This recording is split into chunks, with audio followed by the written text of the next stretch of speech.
Wir zwei heißen euch herzlich willkommen zum ML3 Car Review vom neuen Fiat Grande Panda.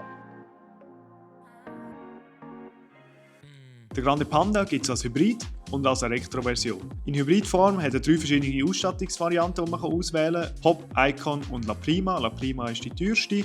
Bei der Elektroversion gibt es 2, Panda Red und La Prima, die dann noch zusätzlich ein paar schönere Features hat. Fangen wir mal mit dem Hybrid an. Er hat einen 1,2 Liter 3-Zylinder-Motor mit 110 PS und 205 Nm Drehmoment. Geschaltet wird durch ein 6-Gang eDCT Automatikgetriebe und der Hybrid schafft es in 10 Sekunden von 0 auf 100. Er hat einen Verbrauch von 5,1 Liter auf 100 km und hat ein Leergewicht von knapp etwas unter 1,4 Tonnen. Zu der Elektroversion hat er momentan einen 113 PS starken Elektromotor mit 122 Nm Drehmoment. Die Batterie hat eine Kapazität von 44 kWh und er schafft es in 11,5 Sekunden von 0 auf 100. Gemäss WLTP hat er eine Reichweite von 320 km und das Leergewicht ist etwa 1,5 Tonnen. Der Grande Panda im Wort entsprechend ist 30 cm länger wie der Classic Panda. Der Classic Panda existiert gleichzeitig auch noch mit dem in der Fiat Modellreihe und er ist 12 cm breiter mit knapp 2 Meter inklusive Spiegel. Wie gesagt, der Panda war in schwierigen Zeiten immer die richtige Wahl, wenn man einfach ein Sportbewegungsmittel gebraucht hat, das fast alles kann. Und preislich ist der Grande Panda immer noch sehr attraktiv. Der Hybrid fährt bei 18.990 Franken an und die Elektroversion bei 24.990.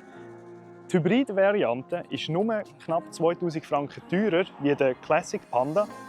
Aber ich meine, man bekommt ein niegelnagelneues Auto, topmodern und echtes cooles Styling. Also, ich würde definitiv den nehmen. Aber das macht dann der Grande Panda so cool. Und meiner Meinung nach ist das Styling. Die Lichter sind erstens sehr 80s inspired, so ein bisschen Pixel-Game-mäßig. Dann das Designelement vorne beim Grill ist eine Hommage an die Fabrik in Turin, wo das Auto früher hergestellt wurde. Das sollte so ein bisschen die Fenster symbolisieren, die dann in der Nacht sozusagen leuchten. Auch vorne der Grill wirklich cool gemacht. Da auch der alte Fiat-Badge mit diesen 4 Streifen.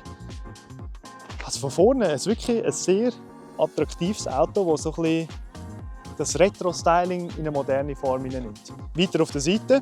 Bei den Felgen haben wir 17 Zoll Alloy-Felgen. Auch wieder so ein bisschen in dem Retro-Styling mit diesen Strichen. Bei den Felgen muss ich aber sagen, da gibt es noch echt coole Stahlfelgen. Und zwar in weiß. Und wenn man den in Rot konfiguriert, mit den weißen Stahlfelgen, dann ist man wirklich im Retro-Look angekommen. Also der wäre mein Choice. Zusätzlich haben wir hier die Panda-Aufschrift, auch wieder mit dem gestreifelten Muster. Und das ist eine sehr coole optische Illusion. Wenn man von hinten schaut, hat man das Logo von den 4 Strichen, das Fiat-Logo. Und wenn man von vorne schaut, der moderne Fiat-Schriftzug. Wirklich ein cooles Styling-Element. Hier auch wieder das Retro-Logo und hier die Ladeklappe. Lademöglichkeiten, eine 100 kW Dose, die man in 30 Minuten von 10 auf 80% wieder geladen hat.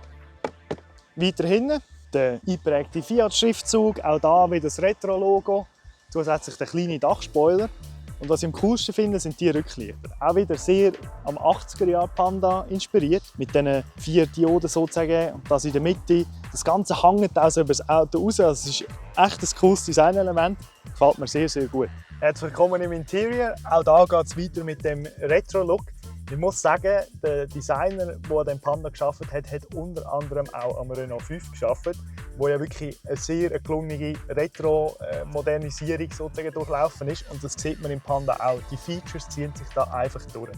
Wir haben wieder Fiat-Logo eingeprägt auf der Seite. Es ist zwar Plastik, aber das ganze Plastik, das da drin ist aus recycelten Getränkeflaschen hergestellt. Das heisst, wir sind da sehr sustainable unterwegs. Zusätzlich auch das Dashboard. In der La Prima-Version hat man da ein Bambus-Textil sozusagen. Da hat natürlich unser Freund da sehr Freude dran. Ist unter anderem eine der schnellst wachsenden Pflanzen auf der Welt. Das heisst, aus dieser Sicht sustainable und eben noch gute Hommage an effektives, wohliges Tier, Panda. Vor uns dann das echt gelungene Steuerrad, auch wieder mit diesen kantigen Formen, gibt mir einfach immer den Look an den 80s Panda. Auch da wieder das alte Logo, das sie irgendwie noch eingebaut haben. Es ist sehr viel Retro-Charme, aber es ist ja immer cool gemacht. Also ich habe nie das Gefühl, wow, jetzt übertreiben sie es mit dem Retro. Wo ich aber auch noch wirklich etwas hinweisen drauf. Die Umrandung hier ist so ein Oval. Man sieht auch hier einen kleinen Panda eingeladen. Das ist auch wieder eine Hommage an Turin, an das Werk dort, wo ja auf dem Dach die legendäre Teststrecke hatte, wo genau so ein Oval war, wo der Panda auch seine Runde gedrückt hat. Die Airvents auch wieder sehr kantig an die 80er Jahre angelehnt. Also es ist wirklich echt cool gemacht. Dann weiter unten haben wir Klima-Einstellungsmöglichkeiten. Das sind Knöpfe, da freut mich sehr. Das ist genau das, was man braucht. Wir haben Sitzheizung, wir haben Lenkradheizung, also wir haben da sehr auch wichtige Komfort-Features. Wir haben da Knöpfe, um die ADAS-Systeme an- und abzustellen, sprich Verkehrszeichen oder Geschwindigkeitsüberschreitungswarnung kann man per Knopf abstellen. Den Lane Hold Assist kann man abstellen per Knopfdruck und so weiter. Da unten eine induktive Ladeschale und dann dahinten das Langwahlinstrument, das man schon ein bisschen kennt aus der Gruppe. Also im Citroën haben wir das ja auch schon mal gesehen, also sprich da zum den Gang wählen. Ganz simpel eigentlich, aber es funktioniert. Da hinten ein paar Getränkehalter und dann noch eine ganz simple Mittelkonsole für ein paar kleinere Elemente. Auch die Sitze wahnsinnig bequem, auch wieder so ein bisschen das Retro-Element mit diesen Viereckchen, muss man aber sagen, die helfen echt so bequeme Polsterung zu haben für den Rücken. Also auch die Sitze super bequem gemacht. Dann noch zu den beiden Bildschirmen, die man hat. Wir haben das Driver-Display, wo man eben Ladestand und so sieht, auch die Geschwindigkeit und Power. Sehr simpel gemacht, aber auf eine lustige Art. Rechts haben wir das Infotainment, das funktioniert tiptop. Es ist jetzt nicht das schnellste, aber es hat alle nötigen Features, eben Media-Einstellungsmöglichkeiten, Telefon-Einstellungsmöglichkeiten. Es hat ein Navi, das eingebaut ist, aber ehrlich gesagt braucht man ja wahrscheinlich Android Auto oder Apple CarPlay, von dem her tiptop gelöst eigentlich. Hinten kann man also auch nur positiv reden vom Platz her. Klar, ich habe jetzt da nicht wahnsinnig viel Beifreiheit, aber es ist in Ordnung. Plus das Stoffsitz natürlich auch weich, wenn ich jetzt mal länger da würde dagegen haben. Auf der Seite einfach normale kleine Ablagemöglichkeiten. Kopffreiheit habe ich dafür sehr gute, auch Kopfstütze perfekt. Wir haben keine Mittelkonsole oder so, die man aufmachen kann. Aber ich würde sagen, auch das 5. könnte man da doch bequem hocken. Da unten hat man noch zusätzlich 2 USB-C-Anschlüsse, Ablagemöglichkeiten. Ich habe da oben fürs Handy eine Ablagemöglichkeit und unten noch das klassische Fächchen, wie man es so kennt. Kommen wir noch zum Kofferraum. In dieser Elektroversion haben wir 361 Liter Kofferraumvolumen. Und wenn wir die Hybridversion hätten, hätten wir über 400 Liter Kofferraumvolumen. Da eben Kabel noch dazu. Wir haben leider keinen Unterboden oder so, wo wir das Kabel darunter stecken könnten. Aber ansonsten tiptop genug Platz. Wenn man den Sitz ableitet, muss man hier den Hebel ziehen. Und dann hat man doch noch mal ein Stückchen mehr Platz. Also ich glaube, fast gleich viel Platz wie der Fiat 600e, von dem her immer noch sehr praktisch der Panda. Also der Panda ist immer noch praktisch, bezahlbar und sexy, aber wie fährt er sich eigentlich? Also beim Fahren schaue ich eigentlich genau auf etwas jetzt, und zwar macht der Grande Panda Spass. Weil das ist schlussendlich das, was zählt, finde ich, in diesem Auto. Macht er Spass zum Fahren? Kann er das, was er sollte, in der Stadt bequem unterwegs sein? Eben Platz haben wir ja schon gesehen, hat er genug. Aber macht er Spass? Das ist die Frage. Und das finden wir jetzt raus.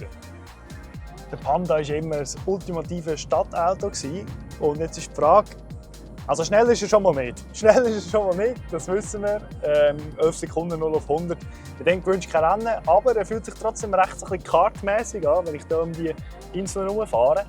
Es ist lustig, es fühlt sich kompakt an. Ich habe nicht das Gefühl, ich hocke in einem grossen Auto, obwohl er ja trotzdem ein bisschen gewachsen ist im Vergleich zum einem normalen Panda. Aber er wirkt sehr agil, komfortabel so auf den ersten Moment. Wenn man den Grande Panda von außen sieht, denken wir natürlich schon ein bisschen an Offroad und an 4x4, weil er ist relativ hoch, er wirkt so ein bisschen rugged. Ja, aber Stand jetzt gibt es in der Grande Panda Modellreihe kein Allradmodell. Jetzt ist so die Frage, ob das in Zukunft noch kommt. Das steht in den Sternen. Man hat auch gehört, dass wenn sich der gut verkauft, dass es dann vielleicht noch eine 4x4-Version gibt. Aber ich finde, das ist schon noch, ich glaube, das wäre noch wichtig für den Erfolg des Grande Panda. Weil Stand jetzt existiert ja der Classic und der Grande Panda side by side. Also die beiden Autos kann man immer noch, oder der normale Panda kann man immer noch kaufen und auch der normale 4x4 Panda kann man noch kaufen.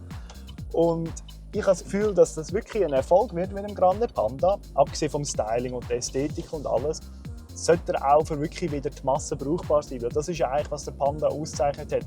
Eben vom Stadtbewohner bis zum Bergbauer hat jeder einen Panda brauchen, für das, was er auch gedacht war. Und für das müsste dieser da, ich glaube, Allrad werden. Gut, reden wir noch kurz über die 2 verfügbaren Versionen. Die Hybrid-Version und die Elektro-Version. Im Elektroauto, wo wir jetzt drin hocken, haben wir 320 km Reichweite. Gemäss Fiat, das ist wahrscheinlich realistisch ein bisschen weniger. Und dann muss ich sagen, ist es echt nicht wahnsinnig viel. Wenn man überlegt, dass es natürlich Werksangabe ist und schlussendlich wahrscheinlich etwa nur 3/4 von dieser Reichweite hast. Plus, er hat dann auch keine Wärmepumpe. Das heisst, wenn man Klimaanlage braucht, Sitzheizung und so weiter, das braucht alles immer Strom. Und im Winter ist wahrscheinlich die Reichweite dann doch relativ tief unten. Jetzt fragt sich, ist der Hybrid nicht die bessere Variante? Weil man hat die ganz normalen Vorteile von einem Verbrennermotor, dass man einfach kurz tanken kann und gut ist. Hat aber trotzdem die gewissen Benefits mit einem Elektromotor. Man ist trotzdem zügig vom Rotlicht weg. Man hat sogar die bessere Beschleunigung wie der, also wie die Elektroversion. Und ich glaube eben genau für das, was wir vorher angesprochen haben, mit es muss für jedermann brauchbar sein, ist der Hybrid wahrscheinlich die bessere Option.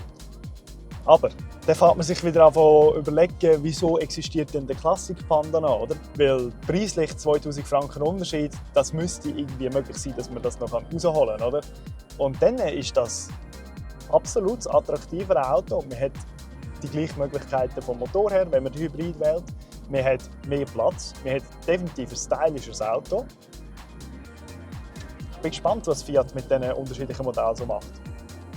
Es hat geheißen von Fiat, dass man in Zukunft noch eine grössere Batterie bekommt, sprich das Thema mit der Reichweite wird sich dann auch wieder ein bisschen neu aufstellen.